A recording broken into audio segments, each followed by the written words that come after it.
Alors, salut à vous, salut, j'espère que vous allez très bien. Donc, aujourd'hui, on vous apporte encore une nouvelle vidéo, la vidéo auquel on vous parle bien sûr des procédures pour immigrer au Canada. On en a parlé autant des procédures, permis de travail, permis d'études, entrée express, programme ARIMA, programme Manitoba, visite virtuelle exploratoire et bien sûr aussi plein d'autres programmes.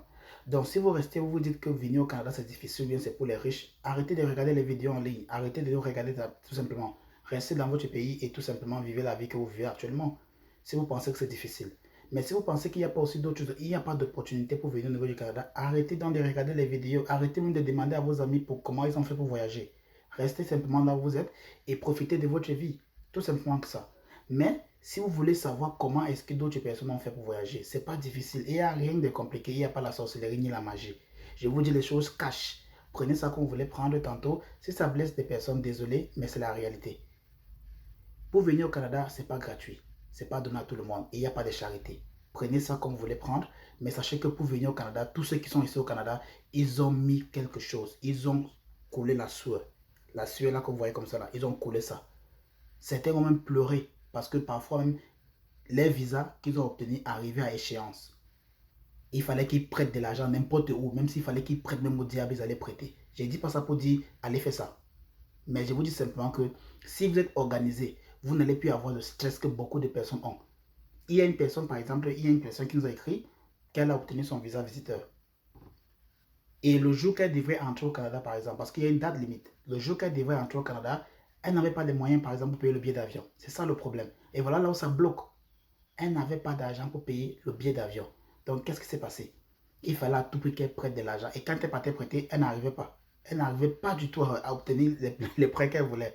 Parce que le billet d'avion, à l'heure là, parce qu'elle avait eu son visa et elle voulait faire la réservation du billet d'avion un mois en avance, donc ça revenait pratiquement, en France, cette fois, ça revenait à 586 000. Donc, qu'est-ce qui s'est passé? Elle voulait acheter le billet à cet instant-là, mais elle n'avait pas l'argent. Elle n'avait pas les moyens là pour le moment. Elle a fait les prêts, ça ne fonctionnait pas. Et au fur et à mesure que les jours avançaient, le prix du billet changeait. Et maintenant, c'est arrivé à une semaine qu'il fallait absolument qu'elle paye le billet. Et elle n'avait plus la possibilité d'obtenir cela à 586 000. Le billet était maintenant à 1 012 000.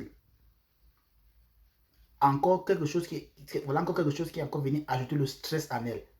Si elle c'est l'histoire que je racontais. Hein. Elle n'a pas voulu qu'on partage ça avec vous, donc je partage ça anonymement.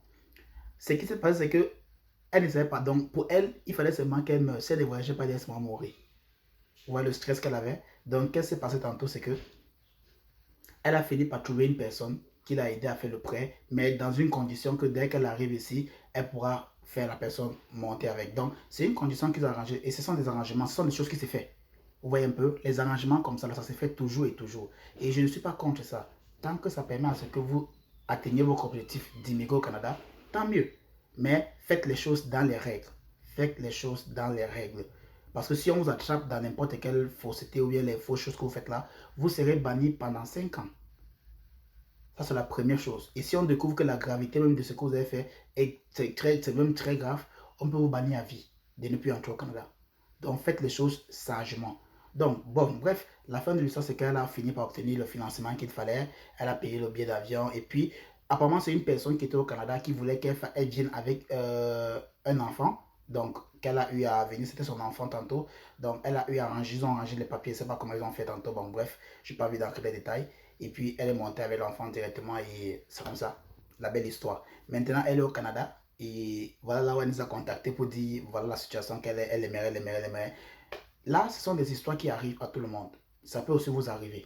Vous comprenez? C'est pourquoi je vous ai toujours dit, la meilleure façon de réussir son projet, c'est d'abord de prévoir la documentation. Dès que vous avez prévu tout ce qu'il faut, vous n'allez plus avoir aucun problème. Parce que si le visa est déjà là, vous savez déjà automatiquement qu'il faut que je lance mon billet d'avion. Et je vous ai dit, le billet d'avion, c'est quelque chose qui va bloquer beaucoup d'Africains, beaucoup de personnes. Parce que ça coûte cher. Et au fur et à mesure que le temps, le délai, l'échéance pour entrer au Canada arrive, le billet d'avion va augmenter, le prix va augmenter. Parce que le délai est très court.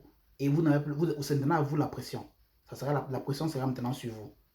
C'était juste une façon pour vous dire, soyez mieux organisés. Pour venir au Canada, ce n'est pas la course. Prenez votre temps, arrangez votre documentation, arrangez vos frais. Si vous n'avez pas les moyens, arrangez d'abord votre statut. Permettez-vous d'abord d'avoir les moyens pour vous lancer maintenant dans le projet d'immigration. On ne court pas, on est là et on permet qu'à ce que ceux qui veulent qu'on les assiste, on pourra les assister tantôt. On le fait déjà avec quelques candidats et ça avance très bien. Alors, aujourd'hui, je ne suis pas venu raconter des histoires, je suis juste venu partager encore la nouvelle avec vous. Pour ceux qui veulent immigrer au Nouveau-Brunswick, voici l'opportunité pour vous. Le Nouveau-Brunswick, c'est une ville très très jolie, c'est une très très jolie ville. C'est une très jolie ville. Pas grande comme les autres villes. Là-bas, on parle français, on parle anglais et ils ont la possibilité, ou bien ils ont le programme à eux, ils accompagnent, ou bien ils font partie des provinces qui suivent le programme mobilité francophone. Et le Nouveau-Brunswick, tantôt, a un recrutement qu'ils vont lancer d'ici fin 2023. Mais pour que vous puissiez participer à ça, comme tous les autres programmes au niveau du Canada, vous devez d'abord vous inscrire. Vous devez vous inscrire. Et pour vous inscrire, je vais mettre le lien dans la description de cette vidéo pour vous aider au moins. Pour ceux qui ne connaissent pas faire les recherches, pour ceux qui sont paresseux ou paresseuses, pour ceux qui veulent seulement la magie pour apparaître au Canada. Ce n'est pas la gratuité, s'il vous plaît. Ne venez pas ici avec la ouais, s'il te plaît. Je ne sais pas pourquoi vous venez toujours avec la mentalité là. Si vous avez vos mégas et que c'est seulement les mégas là que vous avez, s'il vous plaît, essayez de faire quelque chose de constructif avec ça. Essayez de faire quelque chose de constructif avec vos mégas. Si vous n'avez pas les moyens d'immigrer au Canada, s'il vous plaît, restez et battez-vous jusqu'à ce que vous ayez les moyens là. Tous ceux qui sont ici sont battus pour avoir les moyens avant de venir au Canada. Ne pensez pas que c'était la charité ou la bonne volonté que le Canada est venu les ramasser, les apporter ici. Non. Tous ceux qui sont là ont dépensé de l'argent. Entrez en contact avec vos amis, vos frères, vos soeurs qui sont sur le Canada et demandez-leur combien ils ont dépensé.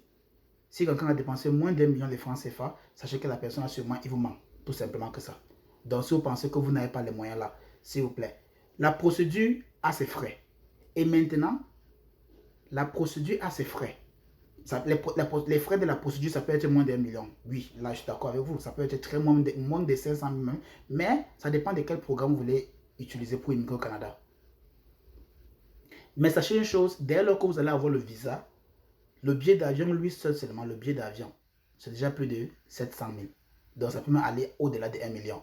Donc vous voyez pourquoi je vous dis la procédure pour immigrer au Canada tantôt, c'est déjà plus d'1 million. Donc pour celui qui veut immigrer, c'est rassuré déjà que j'ai au moins, au minimum 1 million avec moi que je suis prêt à investir pour immigrer. Ça c'est juste, ça c'est un conseil que je vous donne. Prenez ça comme un conseil, prenez ça comme une garde à vue. Là, vous savez déjà qu'avant de me lancer, voilà le montant que j'ai avec moi. Ou bien voilà les ressources que moi j'ai avec moi pour me lancer. Et l'une des meilleures façons d'immigrer au Canada sans que vous ne dépensez autant que ceux qui vont venir, peut-être par des voies normales, par des voies genre étudiants, ou bien permis de travail, ou bien ces choses, c'est de pouvoir obtenir un recrutement, c'est de pouvoir se lancer dans des salons de l'emploi, c'est de pouvoir se lancer par exemple aussi dans les recrutements virtuels que les différentes provinces lancent. Par exemple, je vais vous parler ici du Nouveau-Brunswick. Le Nouveau-Brunswick a son programme d'immigration. Vous voyez un peu? Je vais mettre dans la description le lien pour que vous puissiez aller vous inscrire. Vous inscrire, ça fait à ce que vous garantissez déjà une place lors des recrutements. Quand la date va approcher pour le lancement de ce salon de l'emploi au Nouveau-Brunswick, vous allez voir les différents emplois disponibles. Et en fonction de votre métier, en fonction de votre profession, de votre maîtrise, alors vous allez tout simplement postuler. Et quand vous allez postuler, si vous êtes sélectionné, vous allez recevoir un lien pour rejoindre l'invitation, le salon de l'emploi virtuel en ligne pour passer votre entretien. Donc, surtout, ça c'est l'opportunité pour vous. Ne ratez pas cette opportunité-ci. Ça, ce sont des choses, ce sont des vidéos qu'on va continuer toujours vous donner. Là, c'est le Nouveau-Brunswick aujourd'hui. Demain, on sera avec le Manitoba. Les jours venants, on sera avec d'autres provinces. Prenez tous les conseils et prenez toutes les informations qu'on vous donne ici là. Allez vous inscrire, ça ne vous coûte rien du tout. Pour vous inscrire, ça ne vous coûte rien du tout. Allez simplement vous inscrire là-bas et donnez-vous l'opportunité que vos talents soient reconnus par les recruteurs du Nouveau-Brunswick. Alors, tout simplement, pour ceux qui veulent se lancer pour le permis d'études en Afrique, s'il vous plaît, ne prenez plus la date de septembre. Allez pour la date de janvier, mars ou septembre 2024. Ne prenez plus la date de septembre 2023 si je vous conseille, c'est un conseil que je vous donne. Pour ceux qui veulent venir avec permis d'études, ne prenez plus la date de septembre 2023 parce que vous n'avez plus le temps. Vous n'avez plus le temps là, sauf si vous avez déjà, sauf ceux bien sûr qui ont déjà eu leur visa avant le mois de juin. Si vous avez eu votre visa avant le mois de juin, c'est bon. Ou bien si vous avez eu votre admission avant le mois de juin et que là maintenant, si vous voulez seulement aller déposer votre demande de visa, c'est bon. Mais si vous passez, si vous êtes encore là en train de faire la demande d'admission pour septembre 2023, s'il vous plaît, arrêtez. Faites votre demande d'admission pour janvier 2024 ou bien pour mars ou septembre 2024. Ça, c'est rien que pour ceux qui veulent venir avec permis d'études. Mais pour ceux-là qui veulent venir ici avec soit un emploi ou bien soit une sélection d'un programme des provinciales tantôt, allez sur le Nouveau-Brunswick, je vais vous mettre le lien dans la description, cliquez dessus, inscrivez-vous et soyez toujours alertés à chaque fois. À chaque fois qu'ils vont postuler, ou bien il y aura des emplois, ou il y aura des postes qu'ils vont mettre dans le site, allez postuler directement et par la suite maintenant, donnez-vous une chance d'être sélectionné pour l'entretien d'embauche lors de l'événement. J'espère que cette vidéo va vous aider, comme d'autres vidéos bien sûr. Restez abonnés, partagez au maximum et surtout, allez regarder les vidéos qu'on a déjà mis en ligne. Il y a une vidéo qui pourra vous aider, qui pourra vous instruire, qui pourra vous guider. Et si vous voulez bien sûr que nous on vous guide personnellement, vous voulez avoir un entretien directement avec nous, alors le mail est dans la description aussi. Écrivez-nous tout simplement et on pourra en parler. À bientôt pour une prochaine vidéo.